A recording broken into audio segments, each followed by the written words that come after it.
امیر المومنین حضرت مولا ایک کائنات مولا مشکل کشا سیدنا علی مرتضی شیر خدا کرم اللہ وجل قریب شعبان المعظم کی 15ویں رات یعنی شب بارات میں اکثر وہاں تشریف لاتے.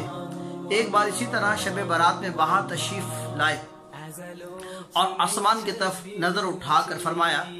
ایک مرتبہ اللہ تعالیٰ کے نبی حضرت سیدنا داؤد علیہ نبینا و علیہ صلاۃ والسلام نے شعبان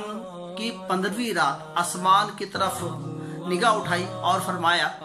یہ وہ وقت ہے کہ اس وقت میں جس شخص نے جو بھی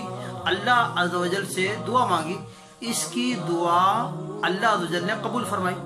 اور جس نے مغفرت طلب کی اس کی مغفرت فرما دی گئی، بشرط دعا کرنے والا شعار یعنی ٹیکس لینے والا جادوگر کاہن باجا بجانے والا نہ. اور پھر یہ دعا کی